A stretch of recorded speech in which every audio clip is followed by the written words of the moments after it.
Okay, let's just dive right into this explainer. Have you ever actually stopped to think that the names we use in our kitchens, like every single day, might be a complete lie? Seriously, today we're exploring what botanists call a botanical paradox. It's basically this wild situation where human language and, hundreds of years of historical naming are completely at odds with strict scientific reality. Just picture your morning smoothie for a second, or that fruit bowl sitting on your counter. Imagine a perfectly ripe yellow banana and a beautifully juicy red strawberry. Thinking about these two incredibly common items, we're confronted with the ultimate botanical question. Which one of these is actually a berry? Now, your gut instinct, which is totally backed up by years and years of grocery shopping, is probably screaming one specific answer right now. But here is the shocking plot twist that completely flips our everyday perspective. You ready for it?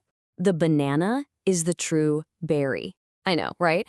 Meanwhile, the strawberry, the fruit that literally has the word berry right there in its name, is a total imposter. It's absolutely not a berry. It's a complete contradiction of literally everything we assume when we walk down the produce aisle.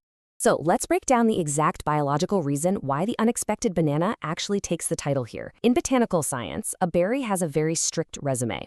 To qualify, a fruit must develop from one single flower that contains just one single ovary. And honestly, nature does not care what the outside looks like. So despite its long shape and that tough, leathery yellow peel, the banana perfectly meets this exact biological standard. It grows from that single flower and single internal ovary, hiding its true, technically a berry identity right in plain sight. So if the strawberry isn't a berry, what exactly are we eating? Well, it's what scientists actually call an aggregate fruit. The dead giveaway? Just look really closely at its skin. It bears its seeds right there on the outside. From a biological perspective, rather than forming from a single internal ovary that protects the seeds inside a nice fleshy interior, the strawberry essentially wears its seeds like external armor.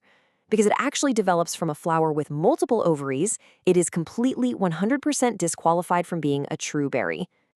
The crucial takeaway here is that science can genuinely surprise us when we start paying a little more attention. The things we just take for granted, like, what makes a berry, are often based on how things looked to people hundreds of years ago who were literally just naming whatever they found. But when human language and precise scientific classification collide, man, our everyday assumptions can get turned completely upside down. It really shows us that looking closer at nature reveals this hidden, structurally brilliant world right there in our own kitchens. I'll leave you with this provocative thought to ponder.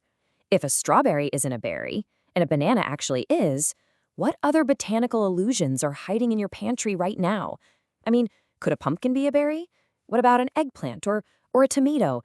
Once you realize nature doesn't read our grocery labels, the whole kitchen becomes a mystery.